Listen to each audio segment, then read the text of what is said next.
जय हिंद. नमस्ते विद्यार्थ्यांनी प्राध्यापक मित्रांनो. मिस्टर अक्षय बळे SPPU एक्झाम अपडेट या यूट्यूब चॅनलमध्ये आपणा सर्वजणांचं स्वागत आहे.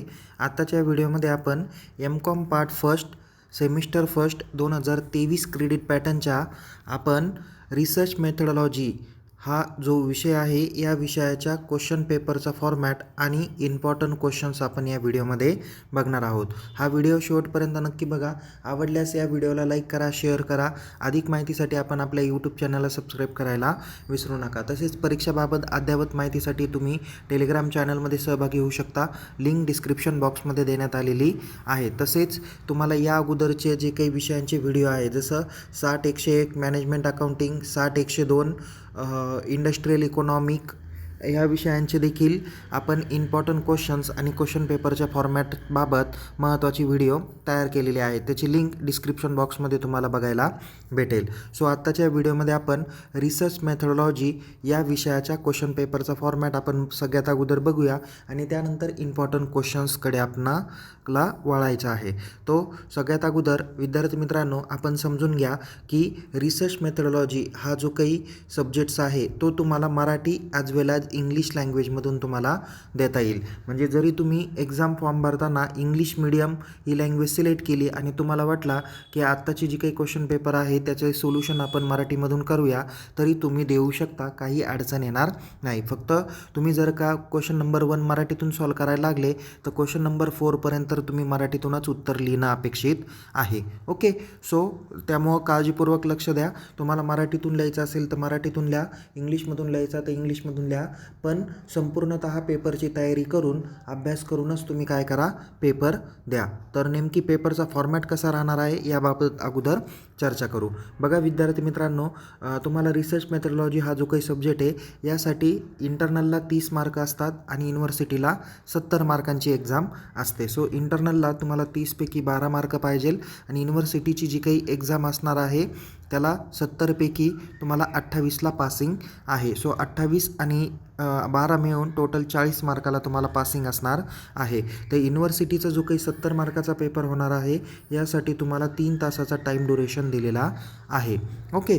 सो या 3 तासामध्ये तुम्ही 70 मार्कांचे सोल्युशन करणं अपेक्षित आहे. यांमध्येच आणखीन काही महत्त्वाची माहिती बघूया. विद्यार्थी मित्रांनो, तुम्हाला काही महत्त्वाचे इन्स्ट्रक्शन दिलेले आहे.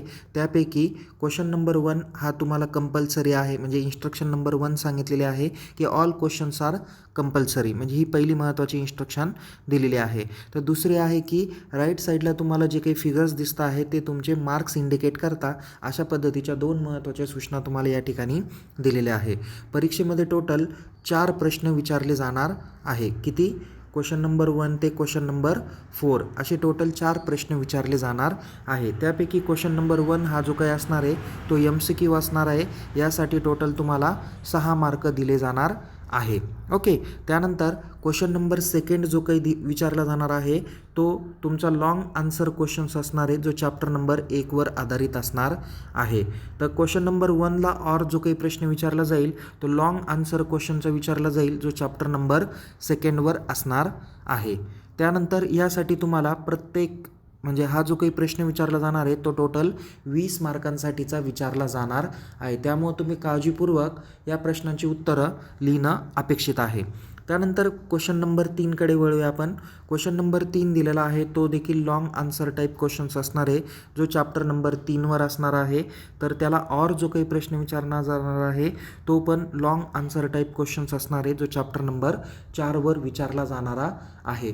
सो अशा पद्धतीने प्रश्न क्रमांक 2 आणि 3 हे प्रत्येकी 20-20 मार्कासाठी विचारले जाणार आहेत. ओके.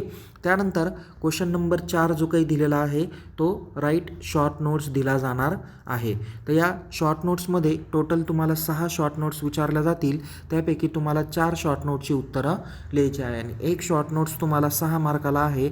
असे मिळून टोटल 24 मार्कांसाठी क्वेश्चन नंबर 4 तुम्हाला विचारला जाणार आहे. आता आपण सर्व प्रश्नांकडे बघूया. बघा, क्वेश्चन नंबर 1 तुम्हाला 6 मार्काला, क्वेश्चन सेकंड तुम्हाला 20 मार्काला, क्वेश्चन थर्ड तुम्हाला 20 मार्काला आणि क्वेश्चन 4 तुम्हाला 24 मार्क्सला आहे. असे मिळून टोटल 70 मार्कांसाठीचे क्वेश्चन पेपरचा फॉर्मॅट या ठिकाणी तुम्हाला सांगितलेला आहे. आता बघा, इथे पहिला नंबर जो काही MCQ क्वेश्चन्स असतो या ठिकाणी तुम्ही नुसते आन्सर राईट डाऊन केले तरी चालेल. जसं की 1 नंबरचा आन्सर सपोज रिसर्च मेथडॉलॉजी असेल, 2 नंबरचा आन्सर सपोज रिसर्च डिझाईन असेल, नंतर 3 नंबरचं प्रायमरी डेटा असेल, 4 नंबरचं सपोज आपण रिसर्च रिपोर्ट म्हणूया. ओके, 5 नंबरचा आन्सर सपोज सेकंडरी डेटा असेल, नंतर प्रोबॅबिलिटी सॅम्पलिंग मेथड असेल. सो तुम्हाला प्रत्येक आकडा टाकून त्याचे उत्तरं लिहिणं अपेक्षित आहे. त्याच्यासाठी काय पूर्ण MCQ लिहिण्याची आवश्यकता नाही. क्वेश्चन नंबर सेकंड आणि थर्ड हे प्रत्येकी 20-20 मार्काचे प्रश्न आहे. त्याकरता तुम्हाला जे काही क्वेश्चन पेपरचं स्ट्रक्चर आहे किंवा आन्सर असणार आहे ते किमान 7 ते 8 पेजेसपर्यंत असणं अपेक्षित आहे. म्हणजे तुम्हाला खूप डीपमध्ये या ठिकाणी आन्सर लिहिणं अपेक्षित आहे. तुम्ही आता PGचे विद्यार्थी आहात, त्याच्यामुळं तुम्हाला जे काही आन्सर असणार आहे ते थोडंसं ब्रॉडमध्ये लिहिणं अपेक्षित आहे. म्हणजे जे काही तुम्ही अंडर ग्रॅज्युएशनला तुम्हाला 4 ते 5 पानांपर्यंत तुम्ही उत्तर लिहित होता, तर आता त्याच्या दुप्पट तुम्हाला लिहावं लागणार आहे, कारण यासाठी तुम्हाला 20 मार्कांपर्यंतचा प्रश्न विचारले जाणार आहेत. सो या पद्धतीने तुम्ही पेपरची तयारी करा. आणि शॉर्ट नोट्स तुम्हाला एक शॉर्ट नोट्स तुम्हाला 6 मार्काला आहे, त्याच्यामुळं मॅक्झिमम 2 किंवा 3 पानांपर्यंत उत्तर लिहिलं तरी चालेल. मुद्देसूद उत्तरं लिहा, ज्याला आपण फक्त नुसतं निबंध वजा उत्तरं लिहू नका. म्हणजे काही जण काय करतात की निबंध लिहिण्याचा प्रयत्न करतात, तसं काही करू नका. तुम्ही मुद्देसूद उत्तरं लिहिण्याचा प्रयत्न करा. सो या पद्धतीने आपण क्वेश्चन पेपरचा फॉर्मॅट बघितलेला आहे. आत्ता आपण जे काही बघणार आहोत ते क्वेश्चन नंबर सेकंड, थर्ड आणि फोर्थमध्ये तुम्हाला कोणकोणते प्रश्न विचारण्याची जास्त शक्यता आहे. बघा, आता सगळ्यात प्रथम तुम्हाला क्वेश्चन नंबर सेकंड हा जो काही आहे जो चॅप्टर नंबर 1वर आधारित आहे, यामध्ये कोणकोणते प्रश्न विचारण्याची जास्त शक्यता आहे. Number 1, define the term of research आणि explain the steps in research process. Okay, research प्रोसेसच्या जे काही स्टेप्स आहे त्या तुम्हाला काय करायच्या आहे, राईट डाऊन करायच्या आहेत. हा सगळ्यात महत्त्वाचा 20 मार्कासाठीचा प्रश्न तुम्हाला असू शकतो. ओके, किंवा दुसरा महत्त्वाचा प्रश्न आहे तो म्हणजे की तुमचा types of research. Okay, types of research हे देखील एक महत्त्वाचा प्रश्न या ठिकाणी मी तुम्हाला दिलेला आहे. ठीक आहे, हे महत्त्वाचे प्रश्न तुम्हाला विचारले जातील. किंवा आणखीन एक महत्त्वाचा प्रश्न यामध्ये विचारला जाईल. एवढे 3 प्रश्न तुम्ही करून ठेवा. तर त्यामध्ये आहे की explain the business research, define the term of business research, explain their need, objective and nature of business research. या पद्धतीचा देखील तुम्हाला महत्त्वाचा प्रश्न काय केला जाऊ शकतो, विचारला जाऊ शकतो क्वेश्चन नंबर सेकंडमध्ये. ओके, हे झालं चॅप्टर नंबर 1वर आधारित महत्त्वाचे प्रश्न. आता चॅप्टर नंबर 2वर आधारित जो काही महत्त्वाचे प्रश्न विचारले जातील त्यापैकी तुम्हाला कोणकोणते प्रश्न असू शकतात त्याबद्दल मी तुम्हाला इथे सांगण्याचा प्रयत्न करतो. नंबर 1 की जो काही महत्त्वाचा प्रश्न राहील तो म्हणजे डिफायनिंग द रिसर्च प्रॉब्लेम. कोणता विचारला जाईल, defining the research problem and explain the techniques involve in drafting the research problem. असा एक महत्त्वाचा प्रश्न विचारण्याची जास्त शक्यता आहे. ओके, सो याच्यामध्ये काही जास्त इम्पॉर्टन्स नाही आहे. त्यातला और जर का प्रश्न विचारण्याची शक्यता आहे ते म्हणजे hypothesis. Define the term of hypothesis, explain the importance of good hypothesis. हा प्रश्न आहे, पण हा माझ्या मते पूर्णपणे 20 मार्कासाठीचा विचारला जाईल असं सांगता येणार नाही. आणि एक अत्यंत महत्त्वाचा प्रश्न जो काही क्वेश्चन नंबर सेकंडमध्ये जनरली जास्त विचारण्याची शक्यता आहे तो म्हणजे defining the term of sampling, explain the त्याला आपण काय म्हणूया, टाईप्स ऑफ सॅम्पलिंग. काय म्हणूया, टाईप्स ऑफ सॅम्पलिंग. म्हणजे इथं सॅम्पलिंग म्हणजे काय, नमुना निवड म्हणजे काय, आणि नमुना निवडीचे जे काही विविध प्रकार आहेत म्हणजे प्रोबॅबिलिटी सॅम्पलिंग आणि नॉन प्रोबॅबिलिटी सॅम्पलिंग. तर त्या बाबतीत तुम्हाला डीपमध्ये उत्तरं लिहिणं अपेक्षित आहे. म्हणजे क्वेश्चन नंबर 1मध्ये तुम्ही कोणकोणते करू शकता, क्वेश्चन नंबर सेकंडमध्ये चॅप्टर नंबर 1 रिलेटेड प्रश्न की रिसर्च म्हणजे काय, रिसर्चचे तुम्ही काय करू शकता, टाईप्स करा आणि steps involve in research. Okay, हे 2 महत्त्वाचे सांगितले. तिसऱ्यामध्ये बिझनेस रिसर्चचे ऑब्जेक्टिव्ह, नीड्स, ओके, आणि फीचर्स वगैरे ते देखील प्रश्न तुम्हाला सांगितलेले आहे. क्वेश्चन नंबर सेकंडमध्ये ऑरला जो काही चॅप्टर नंबर सेकंडवर प्रश्न विचारले जातील त्यातील सॅम्पलिंगवरती काही प्रश्न असतील. ओके, त्याच्यानंतर सॅम्पलिंगचे टाईप्स आहे, ओके, हे महत्त्वाचे प्रश्न या ठिकाणी तुम्ही घेऊ शकता. बाकी शॉर्ट नोट्सला कोणकोणते विचारले जातील ते लगेच थोड्या वेळात मी त्या ठिकाणी सांगणारच आहे. त्याच्यानंतर चॅप्टर नंबर 3वर आधारित जे काही प्रश्न आहे, तर चॅप्टर नंबर 3 पण छोटाच आहे, बट यामध्ये काही महत्त्वाचे प्रश्न जसे की विचारले जातील ते म्हणजे प्रायमरी डेटा आणि सेकंडरी डेटा. तर दोन्ही यांचे तुम्ही ॲडव्हान्टेजेस डिसॲडव्हान्टेजेस तुम्ही काय करून ठेवा, पक्के करून ठेवा. ओके, त्याच्यानंतर इथं sources of secondary data. Okay, sources of secondary data, कोणकोणत्या माध्यमातून तुम्ही सेकंडरी डेटा जमा करू शकता, हा एक महत्त्वाचा प्रश्न तुम्हाला विचारण्याची जास्त शक्यता आहे. ओके, म्हणजे सेकंडरी डेटा तुम्ही कोणकोणत्या माध्यमातून कलेक्ट करू शकता ते पण या ठिकाणी तुम्हाला विचारले जाण्याची शक्यता आहे. एवढे आपण क्वेश्चन नंबर 3मधले किंवा चॅप्टर नंबर 3मधला हे महत्त्वाचे प्रश्न सांगितले आहेत. तर चॅप्टर नंबर 4मध्ये तुम्हाला महत्त्वाचा प्रश्न विचारला जाण्याची शक्यता आहे, ती म्हणजे रिसर्च रिपोर्टबाबत. ओके, रिसर्च रिपोर्टबाबत 2 महत्त्वाचे प्रश्न आहे, ते म्हणजे कोणकोणते, तर नंबर 1 एक आहे defining the term of research report. Okay, research report म्हणजे काय त्याची डिफाईन तुम्हाला द्यायचे आहे. दुसरं त्याचे इम्पॉर्टन्स द्यायचे आहे किंवा त्याचे टाईप्स असतील ते तुम्हाला विचारले जातील. आणि सगळ्यात महत्त्वाचं आहे ते म्हणजे layout of research report.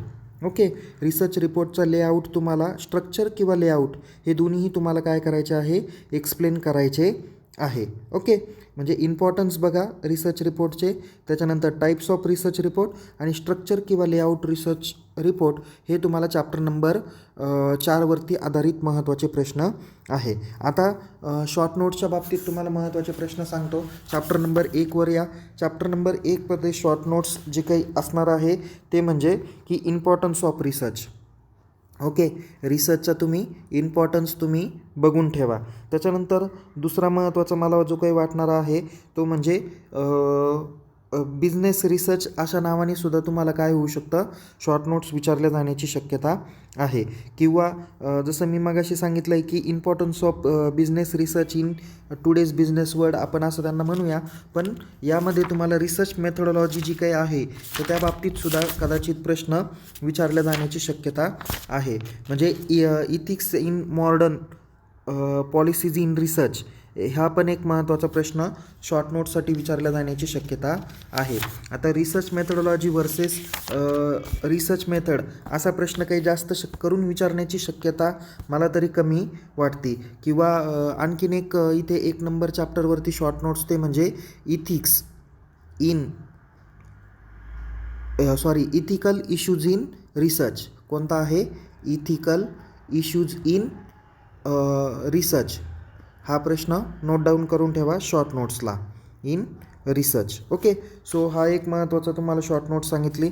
2 number चॅप्टरकडची महत्त्वाची शॉर्ट नोट्स ते म्हणजे need of research design. Okay, तो एक महत्त्वाचा प्रश्न तुम्ही बघू शकता. आता त्याच्यामध्ये हायपोथेसिस आहे, रिसर्च प्रॉब्लेम्स आहे. मी हायपोथेसिस रिलेटेड मागाशीच सांगितलं की defining the term of hypothesis. त्याच्यानंतर दुसरा आहे रिव्ह्यू ऑफ लिटरेचर, यावरती पण एक शॉर्ट नोट्स विचारली जाण्याची शक्यता आहे. फॉर्म्युलेशन ऑफ रिसर्च प्रॉब्लेम ही तर तुम्हाला 1 नंबरची स्टेप्सच आहे, बट ती काही जास्त विचारण्याची शक्यता मला नाही वाटत. पण तरीसुद्धा तुम्ही फॉर्म्युलेशन ऑफ रिसर्च प्रॉब्लेम यावरती काय करू शकता, शॉर्ट नोट्सची तयारी तुम्ही करू शकता. Probability sampling method, non probability sampling method हे तर ऑलरेडी तुम्हाला ब्रॉड क्वेश्चन्समध्ये दिलेले आहे, तर तुम्ही ते देखील काय करा, ॲज अ ब्रॉड क्वेश्चन्स म्हणून बघा. जमलं जर ब्रॉड क्वेश्चन विचारलं नाही तर तुम्हाला प्रोबॅबिलिटी किंवा नॉन प्रोबॅबिलिटी सॅम्पलिंग मेथडवरती शॉर्ट नोट्स विचारल्या जाण्याची जास्त शक्यता आहे. त्यानंतर चॅप्टर नंबर 3वर आधारित महत्त्वाच्या शॉर्ट नोट्स आहे ते म्हणजे की शेड्यूल. कोणती आहे, शेड्यूल. ठीक आहे, त्याच्यानंतर दुसरे आहे मेजरमेंट अँड स्केलिंग. ठीक आहे, त्यानंतर प्रोसेसिंग ऑफ डेटा. यामध्ये तुम्हाला वेगवेगळे आहे प्रोसेसिंग ऑफ डेटामध्ये, जसं की तुम्हाला एडिटिंग, त्याच्यानंतर टॅब्युलेशन, क्लासिफिकेशन या पद्धतीचे देखील महत्त्वाचे शॉर्ट नोट्स विचारल्या जाण्याची शक्यता आहे. त्याच्यानंतर याच्यामध्ये क्लासिफिकेशन अँड टॅब्युलेशन जे आपण ऑलरेडी शेड्युलिंग वगैरे त्याच्यामधलाच तो प्रकार आहे प्रोसेसिंग ऑफ डेटा. यामध्ये तुम्ही खूप सारी महत्त्वाची शॉर्ट नोट्स लिहू शकता. कोडिंग कशा पद्धतीने केलं जातं, क्लासिफिकेशन कसं केलं जातं, टॅब्युलेशन तो पण एक महत्त्वाचा आहे. टाईप्स ऑफ मेजरमेंट, किंवा क्लासिफिकेशन ऑफ स्केल हे पण आहे. पण मेजरिंग अँड स्केलिंग अशा मेजरमेंट अँड स्केलिंग या पद्धतीची शॉर्ट नोट्स तुम्हाला जास्त विचारण्याची शक्यता आहे. चॅप्टर नंबर 4वर जो काही महत्त्वाची शॉर्ट नोट्स आहे तर त्यामध्ये आहे बिबिओग्राफी. काय आहे? बिबिओग्राफी. त्याच्यानंतर सिटेशन. ओके. त्याच्यानंतर महत्त्वाची शॉर्ट नोट्स आहे इम्पॉर्टंट ऑफ रिसर्च रिपोर्ट, तो तर आपण महत्त्वाचा ब्रॉड क्वेश्चन घेतलेला आहे. त्याच्यानंतर फुटनोट सिस्टीम काय दिलेली आहे? फुटनोट सिस्टीम हे महत्त्वाचे तुम्हाला question number 4 related short notes दिलेल्या आहेत. सो या पद्धतीने तुम्हाला महत्त्वाचे शॉर्ट नोट्स मी दाखवलेले आहे. त्याच्यानंतर बिबिओग्राफी वगैरे ते बघा, जे शेवटच्या चॅप्टरवर एक तर तुम्ही काय करू शकता, सिटेशन, बिबिओग्राफी आणि फुटनोट यावरती तुम्ही हे करू शकता. सर्वे रिपोर्टवरती तो जनरली विचारला जात नाही, कारण तो टाईप्स ऑफ रिसर्च रिपोर्टमधलाच एक प्रकार आहे. अशा पद्धतीने आपण या व्हिडिओजमध्ये क्वेश्चन पेपरचा फॉर्मॅट आणि इम्पॉर्टंट क्वेश्चन्स हे आपण बघितलेले आहे. सो विद्यार्थी मित्रांनो, हा पेपर मराठी ॲज वेल ॲज इंग्लिश अशा दोन्ही लँग्वेजमधून येईल. तुम्हाला ज्या लँग्वेजमधून द्यायचा त्या लँग्वेजमधून तुम्ही देऊ शकता. सो या अगोदरच्या व्हिडिओमध्ये आपण 60-101 मॅनेजमेंट अकाउंटिंग, 60-102 ए इंडस्ट्रियल इकॉनॉमिक आणि आत्ता आपण 60-127 रिसर्च मेथडॉलॉजी या पद्धतीच्या सब्जेक्टचे क्वेश्चन पेपर आणि इम्पॉर्टंट क्वेश्चन्स आपण बघितलेले आहे. सो अशाच पद्धतीच्या नवनवीन व्हिडिओसाठी आपण आपल्या या यूट्यूब चॅनलला सबस्क्राईब करा. अधिक माहितीसाठी टेलिग्राम चॅनलमध्ये सहभागी व्हा. लिंक डिस्क्रिप्शन बॉक्समध्ये देण्यात आलेली आहे. सो पुन्हा भेटू एका नवीन विषयासह, नवीन व्हिडिओसह. यानंतर काही स्पेशलायझेशनचे जे काही सब्जेक्ट आहे ते ग्रुप वाईज आपण काय करणार आहे, क्वेश्चन पेपरचा फॉर्मॅट आपणापर्यंत देणार आहे. आत्तापर्यंत टोटल 3 सब्जेक्टचे तुम्हाला काय दिलेले आहे, क्वेश्चन पेपरचा फॉर्मॅट आणि इम्पॉर्टंट क्वेश्चन्स दिलेले आहे. या पुढच्या व्हिडिओजमध्ये आपण जे काही स्पेशल पेपर आहे तर स्पेशल पेपर वाईज आपण तुमच्यासाठी व्हिडिओ तयार करणार आहोत. त्यामुळं त्या व्हिडिओ देखील काळजीपूर्वक बघा आणि आपल्या यूट्यूब चॅनलला सबस्क्राईब करा आणि टेलिग्राम चॅनलमध्ये सहभागी व्हा. लिंक डिस्क्रिप्शन बॉक्समध्ये देण्यात आलेली आहे. तुम्हाला परीक्षेसाठी खूप खूप शुभेच्छा. Take care. जय हिंद. धन्यवाद.